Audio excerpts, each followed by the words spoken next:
What up, everybody? Welcome back to another episode of the Nerd Gen Report. I'm your host, Pablo, and joining me, as always, is Mr. Brian Schultz. Today, we get to cast the next, saga, the Mutant Saga, right? Because this is important. This part of this next phase of the MCU is critical to the MCU, to Kevin Feige, and this is a new era. We've grew up for over 20 years, I think, Brian. A specific type of X-Men, a lot of the same characters and actors who've played these roles.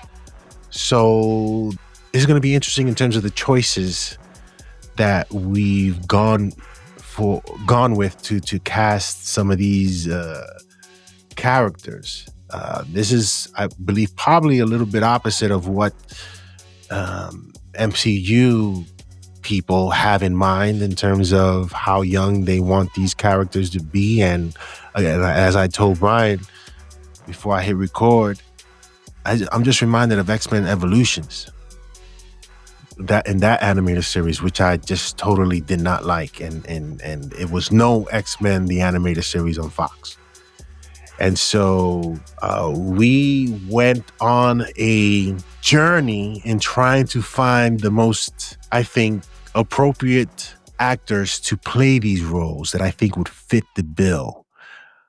And let's get started, Brian. Yeah, so Any thoughts I think before we begin? as we said, I would say none of our choices are likely to be. There's no Aaron Pierres here in all likelihood, simply because Marvel seems fixated on giving us a sort of a teen bopper X-Men lineup. They seem fixated on teens and early 20-somethings. But that's not really what we want to see, as Pablo said. So we cast this based upon what we want to see. I do think, wouldn't be surprised if we did give an eye toward, hey, we understand this is a saga. There's probably going to be more than 10 years of storytelling here. So you're picking actors who you believe could inhabit the role believably for the entire time. I think that's a factor. Yeah. But I would guess, I haven't seen Pablo's lineup, but I would guess we both picked sort of prime of life X-Men lineups, like people like where you're not choosing, X-Men before they were X-Men. You're kind of saying, hey, we'll give you the respect as fans that you understand a little bit of the backstory, and we're going to take you into hopefully some compelling updates that are true to what have made the X-Men great as both a comic and also sort of a social commentary. So I'm fascinated to see if we do have any overlap. I think the odds are against that, but also I think I'm fascinated to see who we chose, because the X-Men, more so than some of our other situations, we don't necessarily have like who has to be in it. I'm sure we'll have some overlap, but there is flexibility here in terms of lineup, where based upon the story you want to tell, you would put someone in or leave someone out. So I'm fascinated to see what directions Pablo went in for characters he had to have out of the gate versus ones that I kind of ultimately decided, didn't necessarily make the cut, including some of my personal favorites I actually left in the editing room. So we'll see. So who do you want to start with? How about this, Brian? Do you want to sort of list the X-Men that you think has to be in there? And I'll tell you mine, and then we'll go into, okay, who do we have casting? Okay. So you want the core must-haves. Okay, that's interesting. So why don't we start with, I assume we both have a Professor Charles Xavier? I think we have, it is the X-Men. So I assume we both have a Professor X? Okay. So we both have a Professor X. I could assume we both have a Cyclops. Do we both have a Jean Grey because we both have a Cyclops? Okay, so we kept them together. We agree on that. I do have a Jean Grey. Yes, absolutely. Do we both have a Magneto? Absolutely. Okay, so to me, I'm just going to say, to me, those are the four that like you start all of these with. That's like I know some people are going to say like, hey, what about Wolverine? Hang on, I'll get to Wolverine later. I view him a little differently, and I had an idea for that. Maybe you do too. To me, these were the four that in any story I wanted to tell from the outset, I felt like you couldn't wait to throw them in. It felt like it made no sense to like hold them back. Did you have any others that you felt like every single version of X-Men has to have to be successful? I had to put Storm in there. So I do have Storm as well. And I think that's, to me, the next character if you're making she should be in every lineup. I actually think Storm is the next character for that. Did you have Beast? Yes, I do. I'd be curious to see if fans think Beast is necessary. I personally like Beast, so I think there's a lot of room for interesting directions with Beast. But I could see someone telling me, I can do without Beast for a film or two. But anyway, because we both have Beast, that's interesting. Do you have Rogue? No. Do you have Gambit? I have Rogue. Yes, I do. I do not. So Gambit's my favorite X-Men. I decided, so I'm going to say something. I went small, and I'll make the case for small. I wanted a smaller lineup to allow for, I wanted both sides of the coin of Brotherhood and X-Men to try to develop somewhat evenly. Because besides Magneto, do you feel like any other Brotherhood members are indispensable? Like, do you have Mystique, for example? No, no. I didn't think of anybody on that side. Interesting. So I put a couple on that side. For me, and I'll make the case as we go through as to why, because I wanted it more balanced. I kind of wanted like a 4-4 or 5-5. Like, I kind of wanted it a little more like that versus having X-Men, big lineup, and then like Magneto and whatever else he's doing kind of idea. For me, the lineup I have is just must-haves. Whether or not they needed to add some other ones, like as far as the Brotherhood, they could put anybody. I wasn't really thinking about. I did. Those I actually guys. thought about them. I assume you do have Wolverine? Yeah. I had him, just in case. Yes. Okay, so let's get to, because I have him in his own category. I like literally put him to the side and said like he's something else. I'm interested in seeing who you have for this guy. Because I think we talked about it in the past before. Yeah, well, I kind of gave it away because I sort of said it after I saw the film. But anyway, it's how I would use him that I think becomes the interesting debate here. All right, so why don't we go back? Was there anyone else? Is there anyone else you think is indispensable? Like in the original incarnation, they had Iceman, they had Angel. Like I didn't have either of those. I didn't. Yeah, I didn't think about Iceman. I didn't think about Angel. Nightcrawler. I didn't do Nightcrawler yet. Yeah, me neither. Did you think about what had been done already? I found myself thinking about characters that, like, if they had been done by Fox, and especially if they had been done more than once, I tended to cut them. So that was one of the reasons Nightcrawler to me was a no-go, because I felt like, one, Alan Cumming was pretty good as Nightcrawler in the old Fox show, and even the younger Nightcrawler that they briefly brought in, he wasn't that bad either. And I was like, we've had two Nightcrawlers. I'm just like, let's wait on that. And I felt the same way about, like, I was struggling with like Mystique. Like, do I include Mystique? Do I not? I did, but I really struggled because we've had Rebecca Romijn, we've had Jennifer Lawrence, we've had a lot of Mystique, and I could see where people saying, I don't need another Mystique right away. So I paid attention to that as well, where I was like, I wanted a little more focus on some characters that we didn't have as much of, or if we're going to go back to the well with them, I want to make sure I'm doing something that I think is different. Who do you want to start off with? Professor X. Let's do it. Who's your Charles Xavier?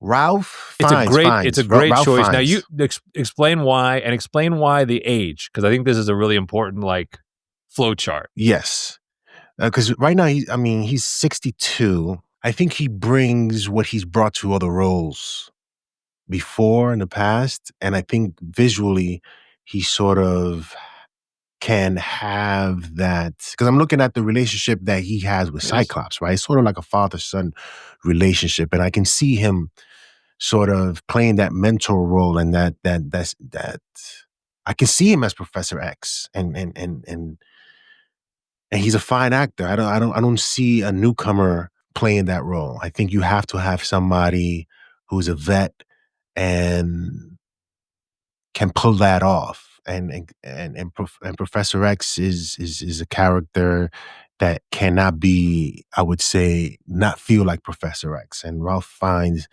I think, obviously, he's been in a bunch of stuff. He's a vet in the business, and all he has to do is sit down and act. And I think he'll do a good job in that role. You also know that he looks fine as a bald man, because as Voldemort, And in the trailer for the Bone Temple, he's bald in both, so you already know he looks okay as a bald man. Look, there's no questioning the acting chops. The 62 is the interesting one because I think that's will inform a lot of where you set your lineup. Because if you're going to set X and Magneto, if you're going to make them 60 somethings, the way kind of like Patrick Stewart and Ian McKellen were, then I think that will set up a little bit how you want to do the lineup. I went a little bit younger.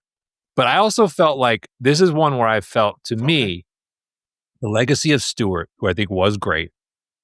And I also thought a lot about James McAvoy because I felt like it made it so it made no sense to have a younger Charles Xavier because McAvoy did it, right? He showed us the origin.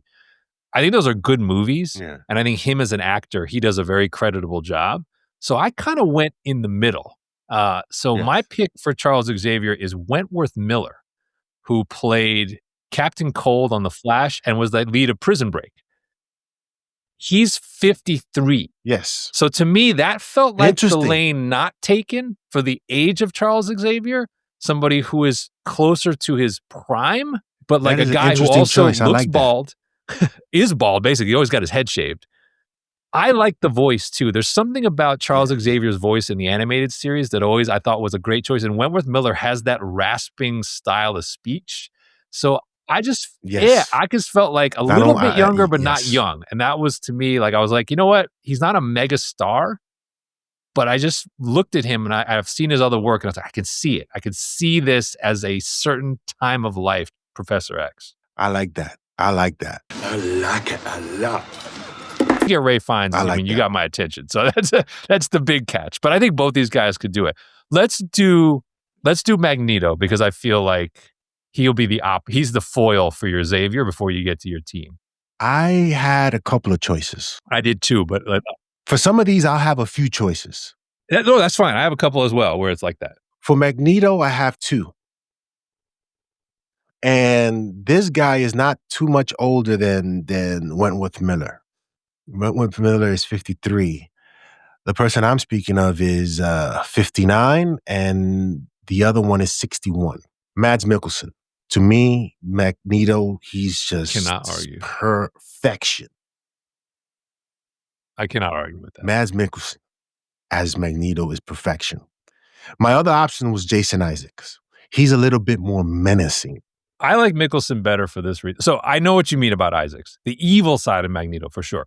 You know what I found myself thinking about though, especially in light of maybe I'm just a little governed by the X-Men 97. I found myself thinking about sexy Magneto a little bit more in my casting. And it's just something that like McKellen never bothered with because of his age. And so I think about somebody like Isaacs, right? Like Jason Isaacs like 20 years ago maybe, but like now he's more venerable, he's older. So like to me, I was like, I kept thinking about Magneto as like this seductive villain as much as a formidable one. And that to me took me into some interesting places. I'm going to make a case. He's a little young, but I think you can age. He's not so young that I think you can't age him up. And I think it's probably a little controversial. We'll see. I actually thought Henry Cavill could do this really well. I know you don't. I know you're going to say that. No. I know you're going to say that 100%. But hear me out on this. If you take a little bit of what he channels in The Witcher, especially because he's got the silver hair, if you let him flex his voice, which I think is a big part of Magneto, is how he sounds. I think even more so than Xavier. You need an actor who really can sound good. That's why I like your Mikkelsen choice, because Mikkelsen has a very he's got a different kind of sexy, but he has a voice that is actually very sinister. And I like that. And I think that's sort of key. I know it's controversial. I just have this feeling of like, if you gave Henry Cavill this chance, the palette to paint with a character like this, I think he has it in him to be something you haven't seen before. And it straddles the line of like, can the character be noble enough that you want to follow him, but do things that horrify you? Mm-hmm. And I actually think he could do it. Mm-hmm. You have to age him up. He's too young as a starting point because he's only like 43. But I just was like, you know what? It's a little bit of a reach, but I think it's a reach that could work. If you want one that could work without much of a reach, and I don't know if he would do it because he's already done one iconic villain, But Anthony Starr, who plays Homelander, could obviously do this. And he's 51. And that's one if you just wanted to lean more into the sinister, but still be a really handsome guy with silver hair who does it at the same time. He absolutely could do it. But I kind of was like, I just want to see them take a swing. So I had like That's Miller versus, you're doing the same thing, like Yeah. Fiennes versus Mikkelsen. Like that's a compelling pairing, right? And then I'm saying like Miller versus Starr, but then I'm like Miller versus Cavill. Like I kind of want to see. It won't happen, but I'm like, I kind of was like, I just want to see Henry Cavill given one chance to max out his acting capability just to see what it looks like. And I feel like this is a role where he could do that. Cyclops. This to me is like, you want one where the character has been done wrong for 25 years and needs his shine. Get Cyclops right, because he's owed at this point. I'm interested in seeing who you got, but I got Patrick Schwarzenegger. That's not bad. I kind of like that. I kind of like that better than mine, actually. Now you see that fresh off his White Lotus appearance. I kind of like that. Okay, make the case. I mean, he's tall. He has the look. And I think it'll only work with his counterpart, Jean Grey, but I think he just has that physical appearance of Cyclops, that you can put the suit on him and you just see Cyclops. And for me, that's just enough. I wasn't, not to say that I'm not a fan of White Lotus. I just haven't gotten the opportunity to watch. My wife is actually a big fan of White Lotus, but just seeing Patrick Schwarzenegger, he just screamed Cyclops to me. Previously, I had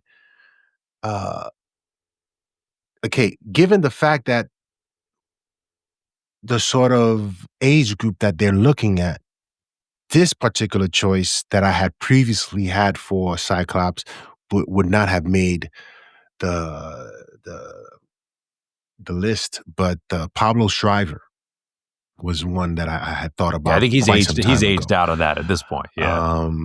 Yes. And so for me, Patrick Schwarzenegger is just simply the best choice.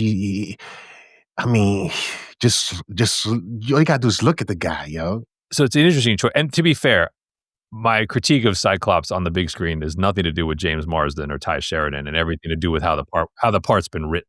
I mean, Cyclops has just been marginalized as a live action character. Full stop. That's what we're talking about.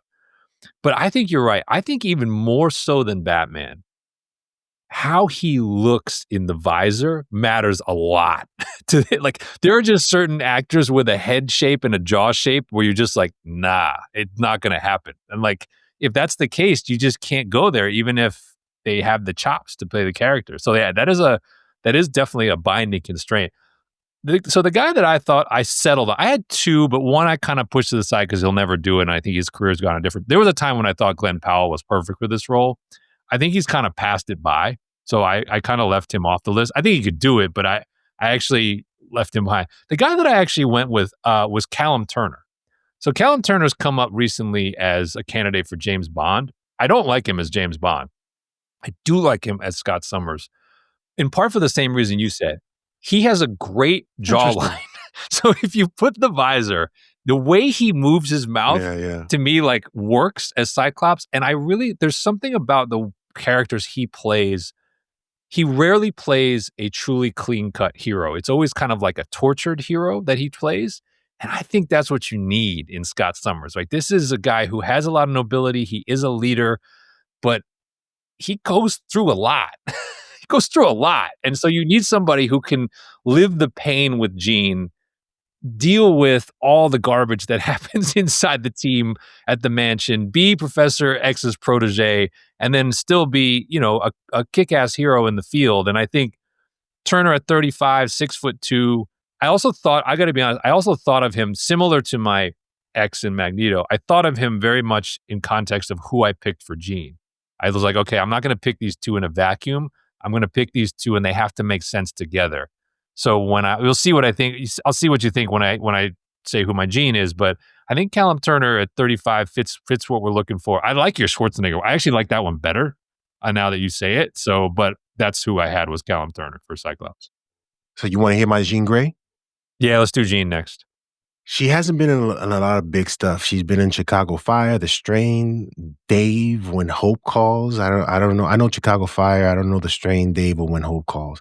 But I looked her up and I saw her in the video on a podcast talking and stuff. And I think, to me, I mean, when you got two guys who go after a female, she has to just, I don't know, it's just something about her that you just fall in love with, right?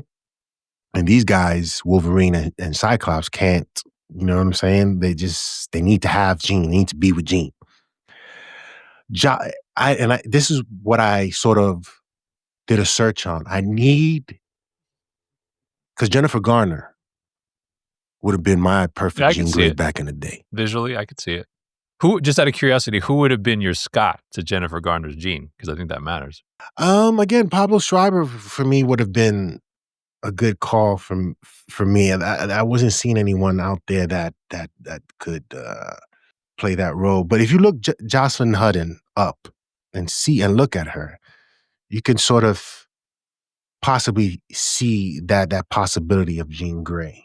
And I don't think all of these actors and actresses need to be vets or anything of that nature. Obviously, we've chosen for Cyclops. I think you should be shying away from big names that are bringing a lot of resume baggage to this. You should want to. Yes. You're looking for chemistry. You're looking for look. Yeah, I think, and obviously budget-wise, you're not going to be able to pay like tons of people $20 million up front to be in these movies, right? So that's also part of why I was like, Glenn Powell's not taking Cyclops at this point in his career. He's not. Like, so I see who you're talking about. Okay, so she's 31, Canadian actress. And again, redheads don't want to hear this, but like, you can dye someone's hair red. It's all right. Like, you don't have to go in being a redhead. I did pick someone who actually did have somewhat reddish hair, but okay, I see what you're saying. So now imagining her with Patrick Schwarzenegger. I picked Haley Bennett, who I guarantee people have seen, but she's rarely been the star. So she's been in a couple of Antoine Fuqua movies, The Equalizer, Magnificent Seven.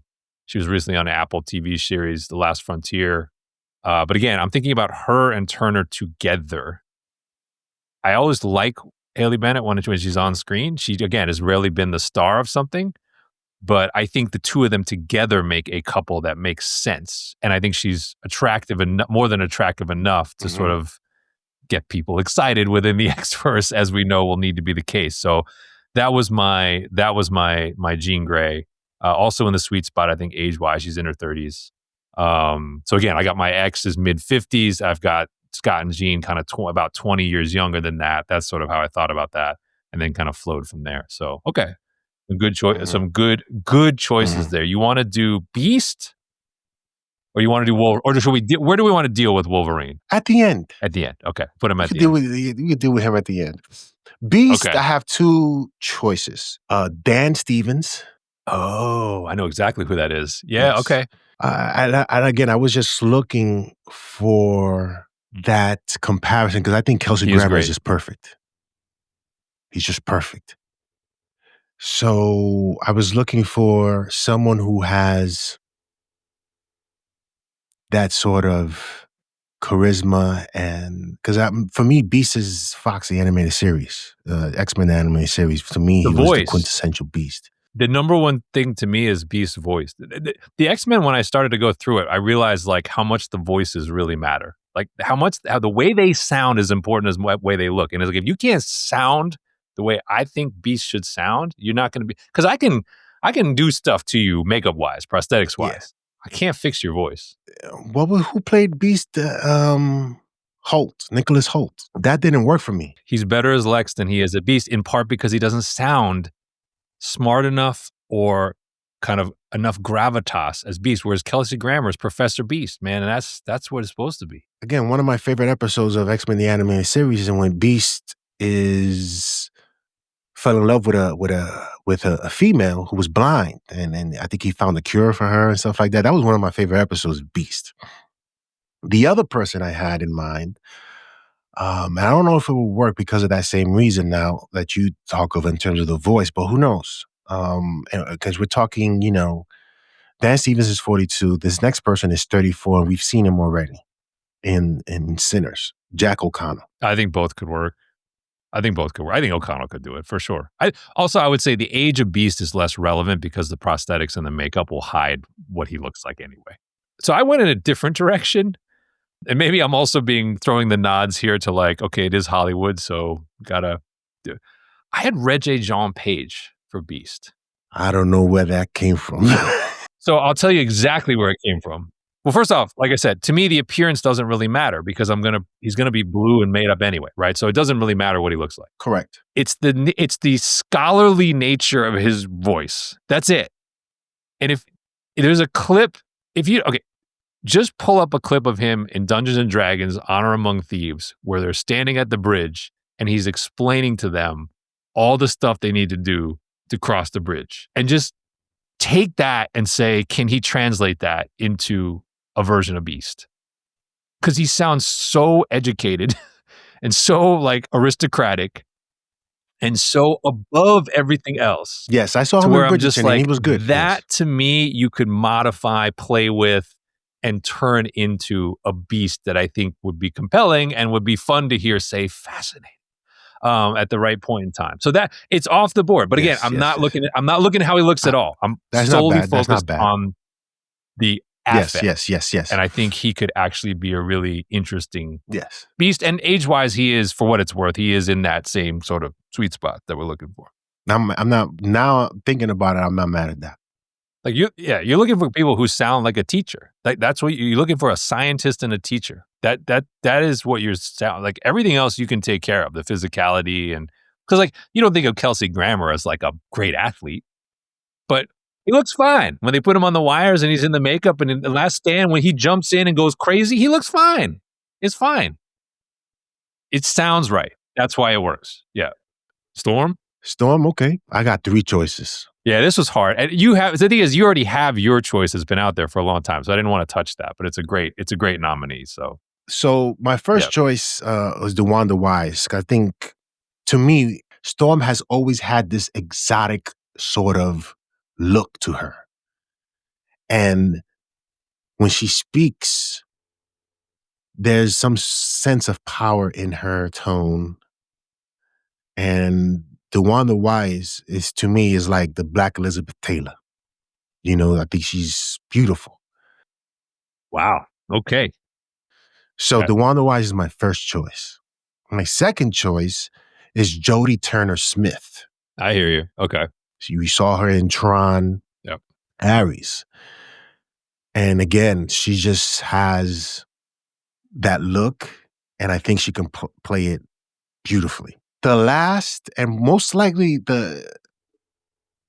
because of the age group that they're looking for, and more likely to be chosen, is Jamie Lawson. Bella Real. There's probably an outside chance that could happen. Although we've heard DeWanda Wise was at least one of the rumored candidates as well. So I don't know. Maybe we'll see.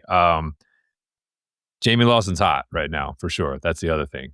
And you see her in Running Man, but certainly in Sinners. They all work. You're thinking along the same lines. I had a tough time because, like I said, you had already nominated a few, so I didn't want to touch it. I'll throw one more in there. Coco Jones was also one that I thought looks the part. She's a singer-songwriter and an actress. I was also drawn to the fact that she is almost 6 feet tall, which I thought was just an interesting twist to sort of the African queen and goddess of Storm. I was trying to think about that visually, of like if you made Storm just taller, like almost like a Wonder Woman style height, would that add something to it? And I was like, I think that could.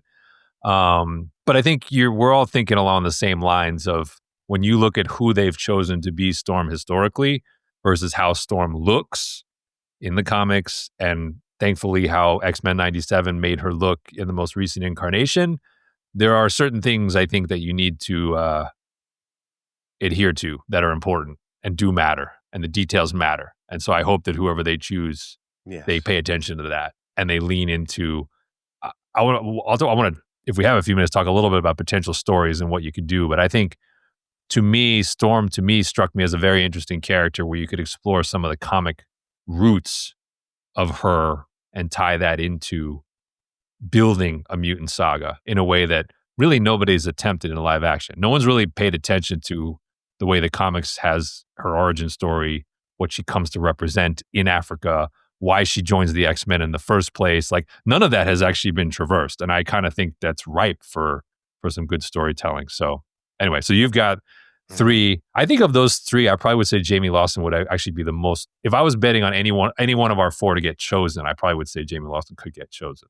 There's just other actors that I'm pretty sure people have thought about that I just see her as a different. I would put her in a different role in the DCU, rather than as Storm in the MCU. What's her name? She's with Aaron Pierre right now. And she was with Leonardo DiCaprio in his latest movie. Yeah, I know who you're talking about. She's going to be nominated for an Oscar. Tiana Taylor. Yes. Yeah, I agree. I see her as Vixen in the DCU. Not I think as there'd Storm. be some. I think there'd be some backlash to Tiana Taylor too for the reasons we just said. I think people are going to feel a very. I think this is right. Storm is an African princess. Honor that in the. That's why like in terms of just like comics accurate visual of the ones you just mentioned, I actually would probably say Jodie Turner-Smith is the like closest to how Storm has been drawn historically. If you just want to put the white hair and the cape on her, I actually think she's the closest to what you've seen in the pages. I don't know if they'll. I think she's too old for what Marvel's looking for, but like I agree with you. Like comics accurate, I think that might actually be the best option. And I think that's what they should be thinking about, comic book accuracy, not age, like I said, man. Because African princess, like it matters, like it does matter. Yeah. Yes. And they should make, like I said, that needs to be part of the character, right? Halle Berry, not part of the character. Alexandra Shipp, not part of the character. They have never cared about that at all in Storm and live action. They should care about it. I'm black, y'all, and I'm black, y'all, and I'm blacker than black, and I'm black, y'all, and I'm black, y'all, and I'm black, y'all, and I'm blacker than black, and I'm black, y'all. I'm blickety black, blacker than black, black, I'm blacker than black. Definitely. And I think there will be a lot of voices if this is not cast correctly that will come out and be really adamant about the choice. Look what happened with the Aaron Pierre casting. That's going to be like that times 100.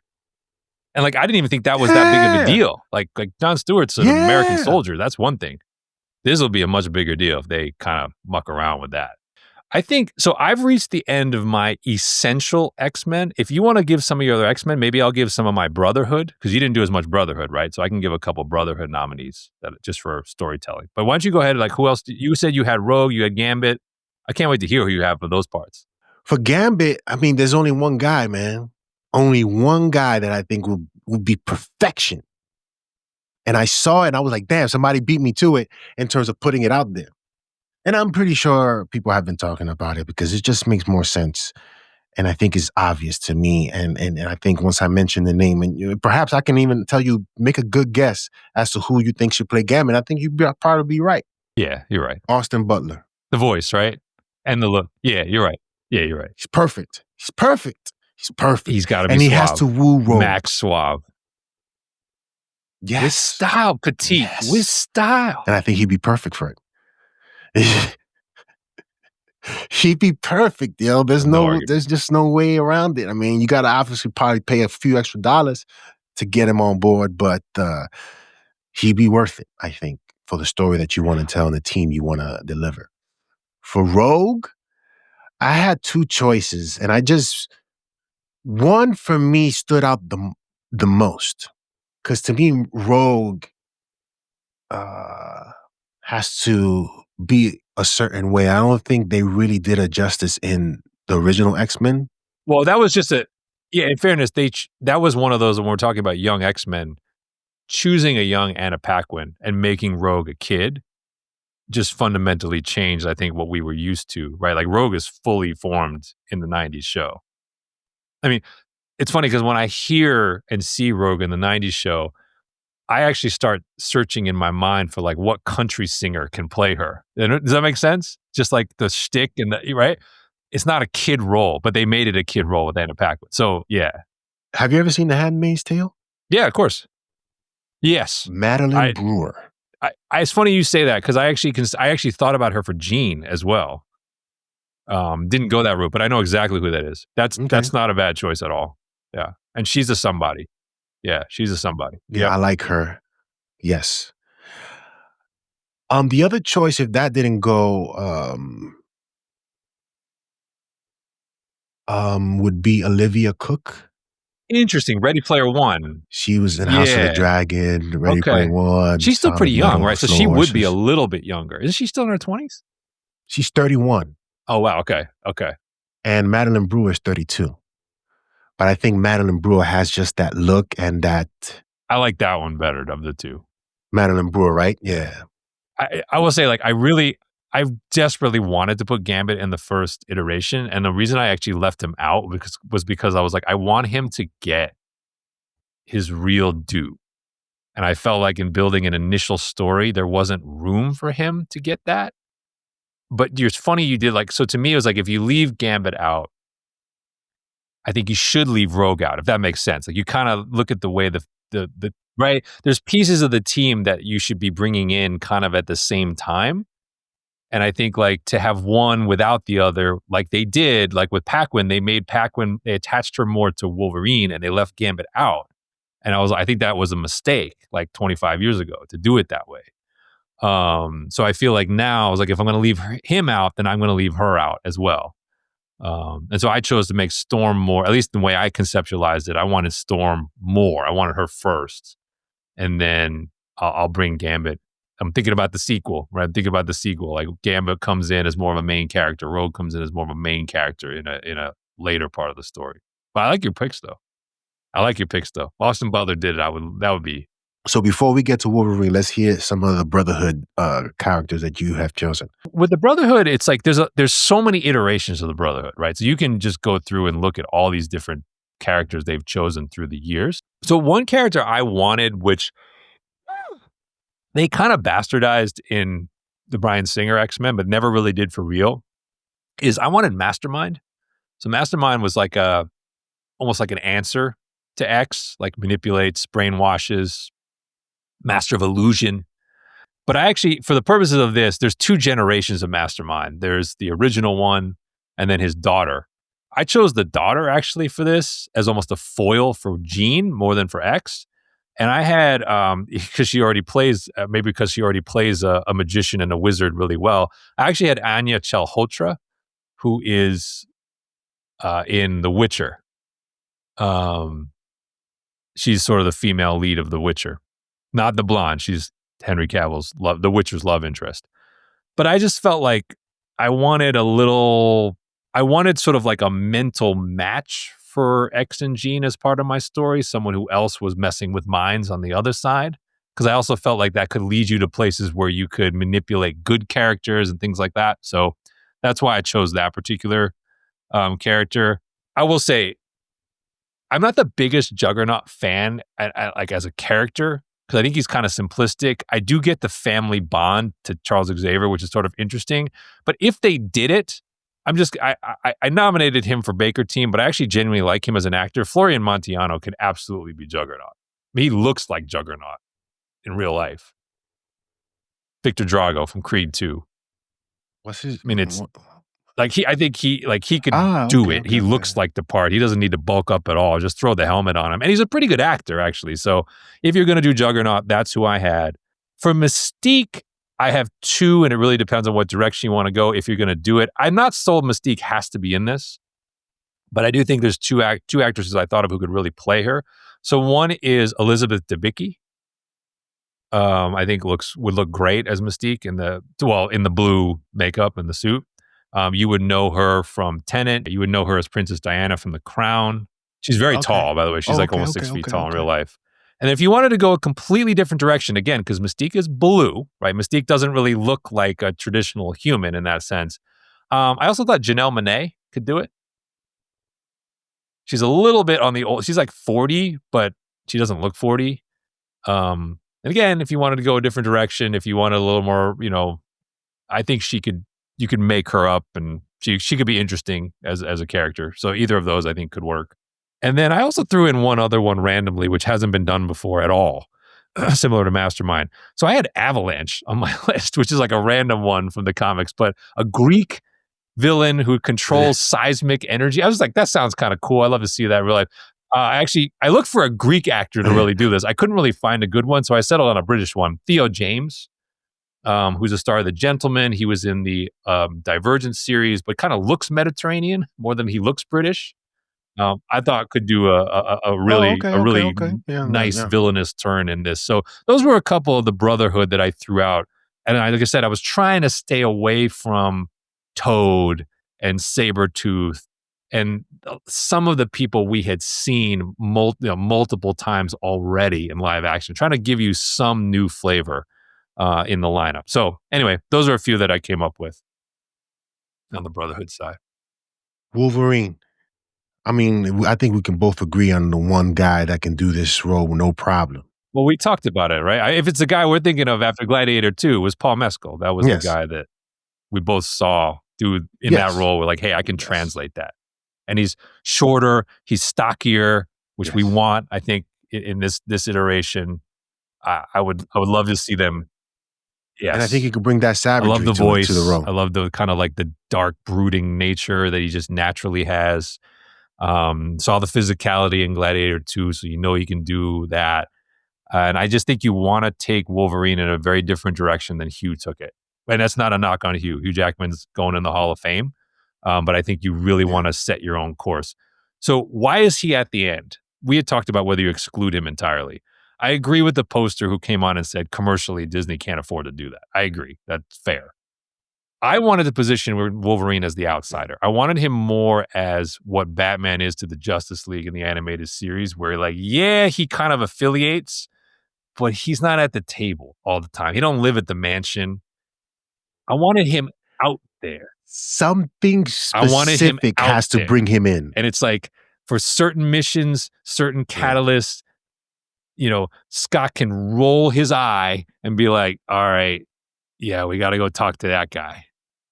Or he comes out of nowhere, motivated for his own reasons, and aligns himself in the battle. I don't want him on the team at the outset. Eventually, we know he's got to get there. Yes. But I much prefer he is a rogue operator and he's in the wilderness and he might do stuff that you don't like as much as he does heroic stuff. But that's how I agree with you. I would not have him be the centerpiece of the story for this one. I think that'd be a mistake. If you watch the X-Men, the animated series, he's there, he's around and stuff like that, but then they focus on certain aspects of his life and his motivations. I mean, there was one point that he was living with some people he sort of tried to settle with some people. He's a wanderer. Place. I mean, he's a wanderer by nature. That's that's part of what makes the character fun. Is he's like around the world and different. He's in Japan. He's in he's been through time, right? That's part of what he is. Highlander in effect, right? That's the style of life that he's lived, and it's like to confine him to a uniform and to the mansion is a mistake. I think it just makes it more interesting if he's a force that's out there to be reckoned with, but you don't have him always around. And then when he shows up, he's got eyes for Jean, and he kind of stirs the pot. Like that's what you want, So I think that would be the wise way to use, get more mileage out of an actor and a character, but have him have less screen time. Did you give any basic thought to just like an initial story structure, or like how you would want to, not like a complete plot, but just like how you'd want to? We've talked about the slow build. So you have your lineup. Do you still want to do that? Do you still want to do like a tiny, like 1-2 characters at a time before we get to the team up, or are you coming around on doing more characters at once? I mean, my pitch was similar to the discussions we've had regarding TV and then eventuality to movies. I think the X-Men are similar to the Avengers in that something brings them together, and that's a big story. I don't know if, for me, it works that we throw him into a situation that, for me, the X-Men can't fail. That eventuality of them coming together, I don't think it should be the first thing that we see.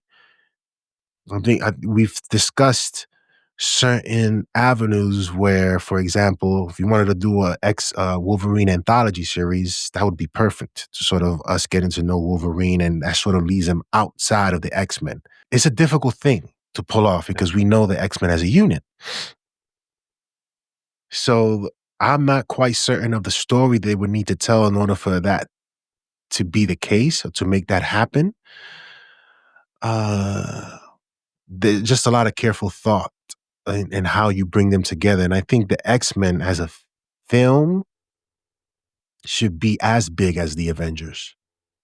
So how you go about it, I think the first starting part, again, I feel like an Wolverine anthology series, putting him throughout time in situations, learning certain things, and perhaps him being the one that he discovers the X-Men. And then, I don't know, not him discovering the X-Men team, but him discovering that group exists. It's a tough one. It's a tough one because there's so many things. There's obviously Professor X and Magneto, but we've sort of seen that in X-Men First Class. And done well, to be fair. You're talking about things like Fassbender and McAvoy together are great. So it's kind of like, I agree with you. I also think it's like when I think about somebody like Gambit, for example, I think he's tailor-made for a series that gives you the history of Gambit so that when he shows up on the big screen, you don't need to explore it. You understand Gambit. Like I feel that way about even Scott and Jean. If you wanted to do like sort of this like Romeo and Juliet style love story that gives you the backstory of them, like some of these characters do lend themselves to that. Some don't. We don't need it, but like some definitely do. And I think you could use Disney Plus in a way to really drive some audience. And, like that's why part of the reason I think we're fascinated with this Punisher experiment alongside Brand New Day, because if that really works, I think it is maybe a template for building this mutant verse, but not having to do it entirely on big screen. So I made the concession of, that's why I went smaller. It's like, I made the concession of, let's start with a team. I initially thought of like, could you basically trick the audience and have like a movie that you didn't know was an X-Men movie, but then like it gets revealed that like you're actually dealing with, Xavier and Magneto. That gets too complicated. So I settled on small team, not called the X-Men yet, small team, not called the Brotherhood yet. And then you start to build branches of the tree on each side, which leads to sort of, as you say, the Avengers gathering style, third movie or so I thought of, just in terms of a basic structure, just an idea. They won't do this, but just as a basic structure, I'm fixated on this idea of perspective. And I think that what you're talking about a little bit is perspective, because X-Men 97 really subverted your expectation. When you go into that show, it's called X-Men, and then you realize it's really a Magneto show that includes the X-Men. That's really what you're watching. So I thought of a movie structure, 3 acts, where the first 2 acts, literally the first act has some kind of traumatic event. Something's going on, and you're seeing the first act entirely from the perspective of Xavier, Cyclops, Jean, and Beast. Those 4 working to stop it, save the day. And as part of that, they see this powerful mutant they don't know and haven't met named Storm as a key to solving that. So they're in a race to get to Storm and recruit her, which brings you into Storm's backstory. And because it's not heroic, if you know the comics, like Storm's like a thief, like she's a criminal basically by the time X gets to her. Second act is the exact same event from Magneto's perspective and a couple of his Brotherhood. They see the event very differently, right? A tool to further mutant kind's rise opposite humanity. they also see Storm's powers as critical to putting them over the top. They are in a race to get to Storm. And the third act is they cross over. Yeah. And you get the first sort of conflict where you sort of both understand the perspectives and you aren't so clear cut on who's actually right. Yeah. And the movie leaves you with like a resolution that's not a resolution. Like Xavier sort of wins, but doesn't win. Like Magneto's proven right. And that's your entry point to, I would have Wolverine as the teaser. I'd have him kind of at the end as like he's out there.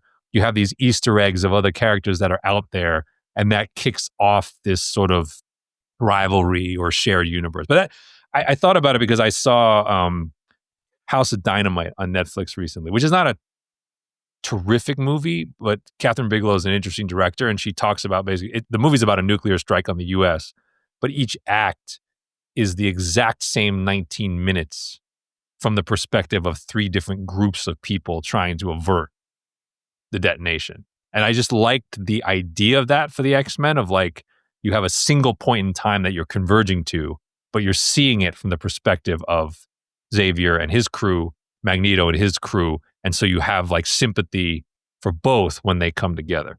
I don't know, just an idea. We shouldn't be introduced to the X-Men formed already. I think we should go through that process of, I mean, certainly they can, through dialogue or flashbacks, they can sort of give us info on how this all came together, but I just feel like it's doesn't do it service in terms of the meaning behind their connection and why perhaps Cyclops views Professor X as a father figure, so to speak, right? You just can't have that on the onset of this team and in these characters. I think there has to be some evolution, similar to how, again, I think the X-Men are just as big as the Avengers. I think they Disney need agrees that with you. same sort of I mean, treatment. Disney effectively, I think, after for us- Secret Wars is going to bench the Avengers to some extent and reset them, right? And they're basically going all in. Now, we question the wisdom of going all in on a young X-Men, but they're clearly betting their chips on the Mutant Saga as the next thing. So they agree with you that this ought to be as big as the Avengers has been for them. But how they tell that story will be I think the true test of how we receive them and how much of an impact. Because to me, X-Men 97 and X-Men the animated series, the animated series are just, even though in X-Men and X-Men 97, they're fully formed team. So they can still go that route, but have we had enough? We've had a lot of X-Men. And pretty good, and some pretty good stuff too. That's the thing, right? It's more like the Netflix universe where it's like you've had some good iterations. Not always, but you had some good stories in there that have made money. I just love, though, I will say, I love X-Men 97's effortless inclusion of the Avengers. To me is absolutely how you do this. You cannot do that any better. I hope in live action they took all the notes. Yeah. I don't care what they think about them, but like the way those characters just pop up, and because you've lived all these sagas with Tony Stark and Steve Rogers and Spider and Peter Parker. You don't need to know how they got there. They're a part of the world. So just have them drop in, and that's how you keep those Avengers fires burning. Because you have them pop up for 5 minutes. And that's how you can get introduced to the new generation of actors, and it's not all on them. It's a tough task, but let's see how they approach. This is because this is Kevin Feige's, I guess, second turn. Huh? It's one song. Yeah. He out after this. This is it, man. This is the finale. I think either way, win, lose, or draw, this is his grand finale. Yes, it is. So yeah, let us know in the comment section what you guys think of our picks, or what picks do you have? Yeah, give us yours. The ages. Yeah, give us your picks. The ages, the styles, like what you're looking for. Because like I said, this is a really rich library. So there are very few answers that are truly wrong here. So it's a lot of fun. A lot of fun to talk about. We gave it to you. Let us know what you guys think. Next one I think we're going to do is Thundercats. Because we've talked about that for some time and thrown in some possibilities in there that I think work. But yeah, this is our X-Men casting. Let's see how they handle it. And however they handle it, we're just going to have to deal with it and see what they're able to pull off. But the reception will be the interesting part of how whatever they put together will be an interesting sort of conversation on how they did it, why they did it, what should they have done, or did they do it right? But yeah, let us know in the comment section below what you guys thought. And again, remember to hit that like and subscribe. And if you haven't heard anywhere else, you're here to hear first on the Nerd Report. We'll see you next time.